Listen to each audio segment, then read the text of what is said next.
am now joined by the future Maycee Barber. Apparently the future is now. First question I have to ask, a year off since your last fight, a knee injury has kept you out of things. What has rehab and therapy and all that stuff been like in such a tumultuous year? How's it been? Mentally, it's been a roller coaster.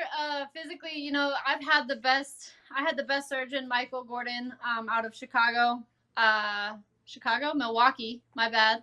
I had the best surgeon. Then I had the best physical therapy with team rehab in Wauwatosa. I had Scott, Nate, Zach, John, a good team behind me, like a phenomenal team behind me of people taking great care of me, helping me twice a day, couple hours at a time. Like the therapy and the recovery, it's all been good, and it got me right back to where I need to be. And I'm now training and sparring 100%. Obviously, I'm ready for a fight, so I'm 100%. And I wasn't thinking about my knee at all. When I first came out of like the rehab, I had a little bit of like the mental side was, can I do this? Can I not do this? But when I asked them, I was like, all right, all I need when you guys clear me is tell me you are 100%, and I have to trust you. You guys did a phenomenal job. So if you say I'm ready, I'm ready. And then from there, there was no questions. Aside from the physical side, which has been incredibly challenging since your injury, the mental side, a lot of people tell me almost every fighter you learn a lot more from a loss than you do a win. How's this mental bounce back for you? How much did you learn from the first loss of your career? To be honest, when I went into that fight, I keep saying this over and over. Losses do suck, but as Dominic Cruz said, loss is a part of life. If you don't have loss, you don't have growth. So I really took that to heart when I heard it from him, and that's something I continue to listen to and put in my mind. That was not something that I looked at as a bad thing, because I want to be the best version of myself. I want to be the best fighter I can possibly be, and I want to be the most knowledgeable, the smartest, the most seasoned, the most prepared fighter I can be for this career.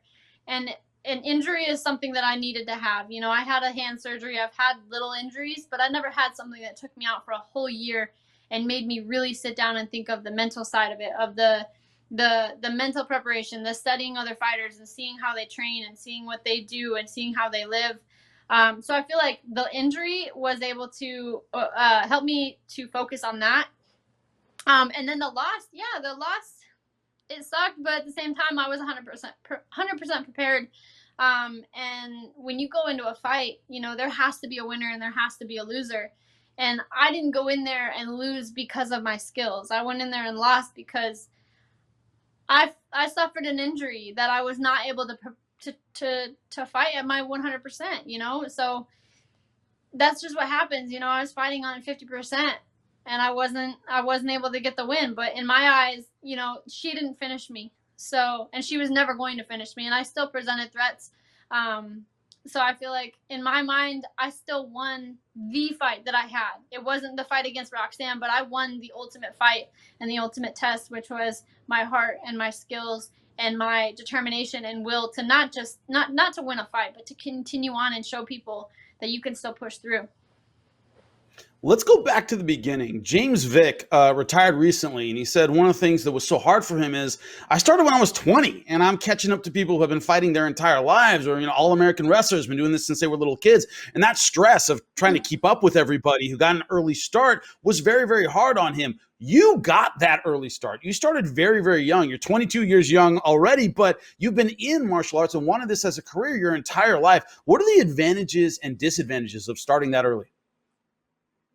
I think one of the biggest advantages of starting at such a young age, I started in martial arts when I was 3. So for me, I wasn't a fighter at 3 years old, but you're learning your body, you're learning how you move, you're learning your range, you're learning just how to be a coordinated athlete.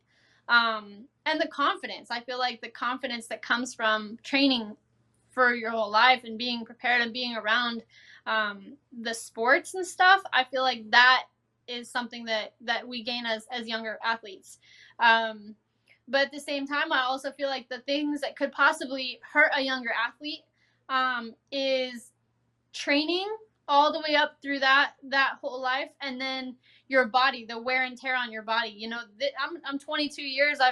22 years old. I've had 2 major surgeries, and you know, I've broke both my hands. I've torn both my knees, not completely one of my knees, but I tore my knee. I've had broken bones. So there's a lot of things that, you know, that's a lot of wear and tear, and that's a lot of training and a lot of physical stuff on your body. So I feel like potentially, you know, as we get older, that could be something that later on we're going to feel a lot faster, a lot more.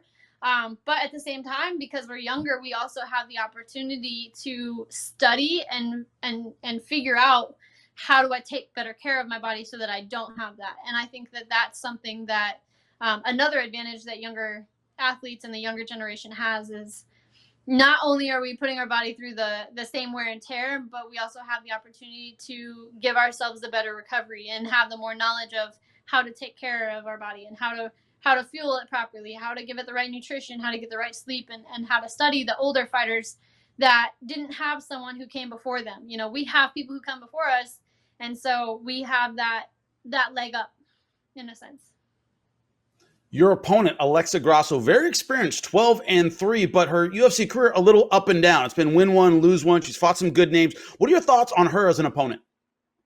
She had an up, now she's gonna have a down. Sorry. She's a tough opponent. You know, she's a tough girl. She's great striking. She's solid, like you said. She's a well-rounded fighter. But I believe that, you know, I'm well-rounded. I'm prepared. We've done every possible situation, and we're ready to fight her and to get a win against her. Now, of course, your future at 125, they call you the future. That is your nickname. Before I let you go, what's the future for you after this win? The future for me, I've been calling it out, is I want to fight Joanne Calderwood, and then I want to fight for the title this year. Pretty simple. Thank you so much for your time. Best of luck with your fight. Thank you so much. Thank you for watching ESPN on YouTube. For live streaming sports and premium content, subscribe to ESPN+.